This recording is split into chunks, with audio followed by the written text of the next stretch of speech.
kumwihariko wa jihad nk'uko wari uvuze wenda guhera tariki 18 z'ukwa gatatu muri 22 kugeza tariki 9 z'ukwa 11 uyu mwaka w'ibihumbi 2025 yarezwe ibirego bigera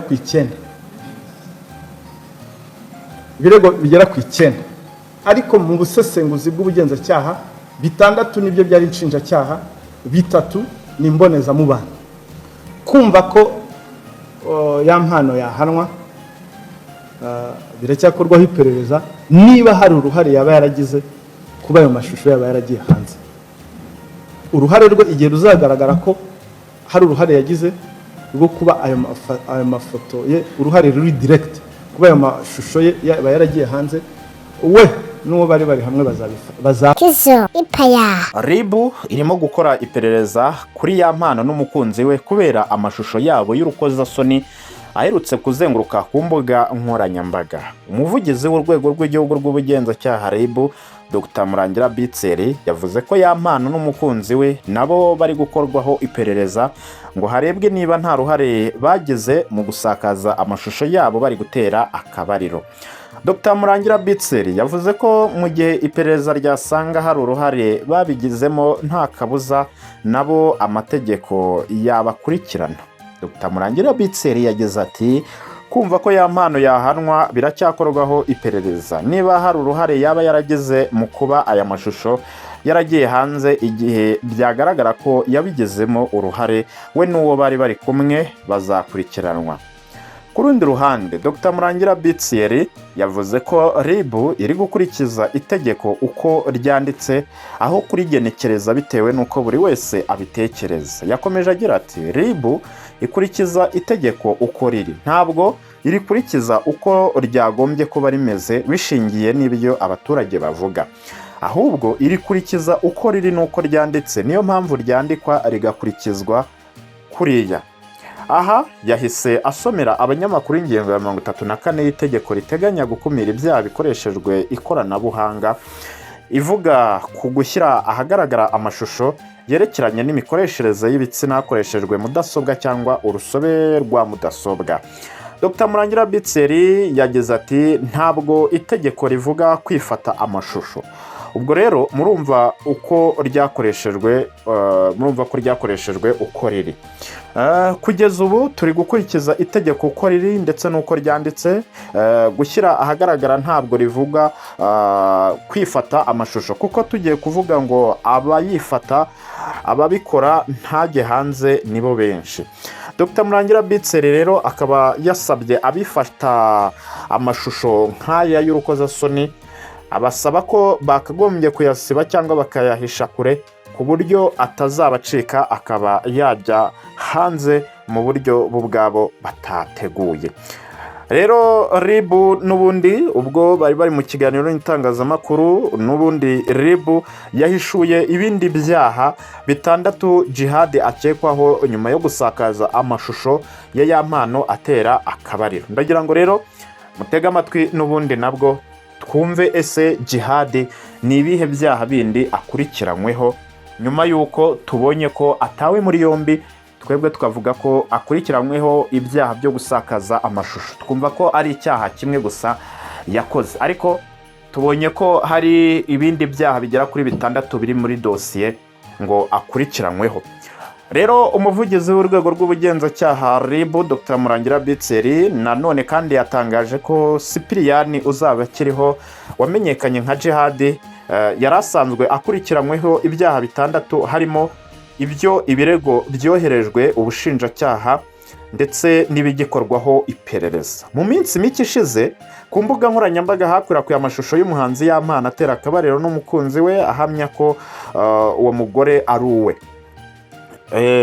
Mu bakurikiranyweho ibyaha byo gukwirakwiza amashusho ya YAMPANO harimo uyu Sipiriyani uzaba akiriho wamenyekanye nka Jihad ndetse n'uwo bita Kwizera Nesto ukunda kwita Papi Nesta. Aba bombi batawe muri yombi bahita banarigerwa urukiko. Dosiye ya Jihad rero yahise ijyanwa mu bushinjacyaha umunsi umwe nyuma yo gutabwa muri yombi, kuko ari inyongera kubera ko hari abandi bari bakurikiranyweho muri dosiye ye. Kuva tariki ya 18 Werurwe 2022 kugeza ku itariki 9 Ugushyingo 2025, DJIHAD yari yararezwe ibyaha bigera ku 9 byose.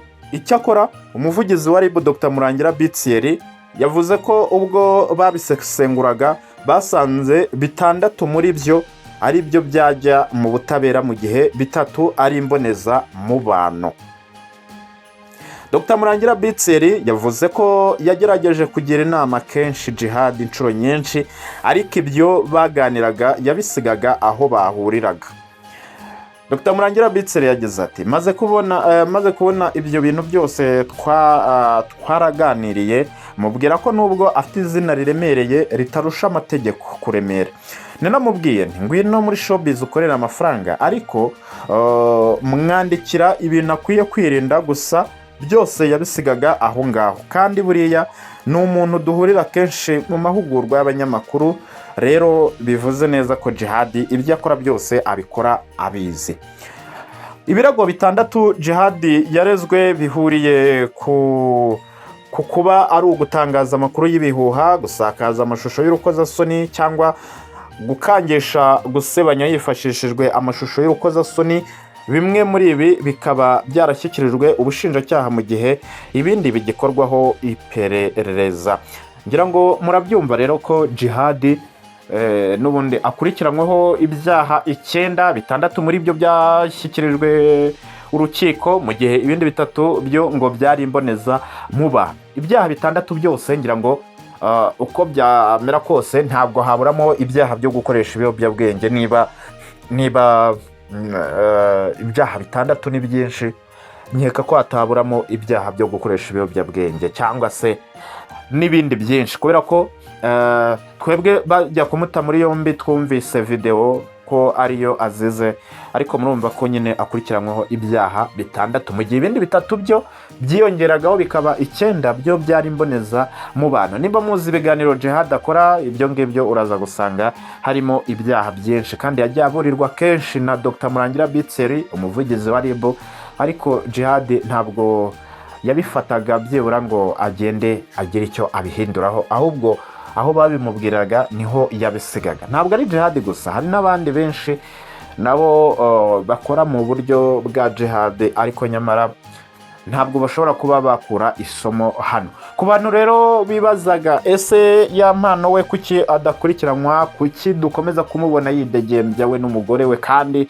twarabonye ko aribo bifashe video, biranashoboka ko aribo baba barayisakaje kugira ngo banatwike, buriya nabyo birashoboka cyane. Gusa ariko ngira ngo murabyumvise ko bakurikiza itegeko uko ryanditse, uko riri, ntabwo bagendera ku marangamutima y'abaryumva cyangwa se y'abaturage, kubera ko itegeko rivuga ku muntu wasakaje amashusho, ntabwo rivuga ku muntu wifashe amashusho. Kubera ko niba mwumvise neza, mwumvise ko Dr Murangira Bitseri yavuze ko asaba abantu bifata amashusho, bifashe amashusho, ko bayasiba cyangwa se bakayabika ahantu kure ku buryo atazabacika akaba yasohoka. Uyu YAMPANO rero ndetse n'umugore we nabo barimo barakorerwaho iperereza kugira ngo bamenye ese YAMPANO ndetse n'umugore we baba baragize uruhare mu kuba video yarasohotse cyangwa ntabwo bo babizi, bo bifashe amashusho. Ibyo byose rero nibyo baba bakireba.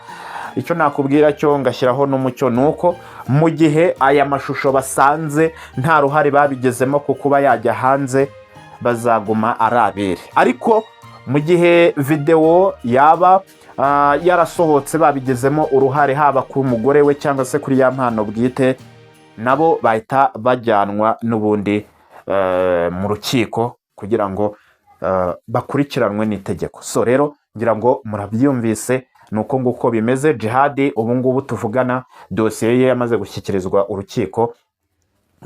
Dosiye irimo ibyaha bigera kuri 6 byose nibyo akurikiranyweho, byose ibyaha 6. Ubwo rero ngira ngo murabyumvise neza. So rero hano reka nshyira akadomo, twongere duhurire n'ubundi mu yindi nkuru ikurikira.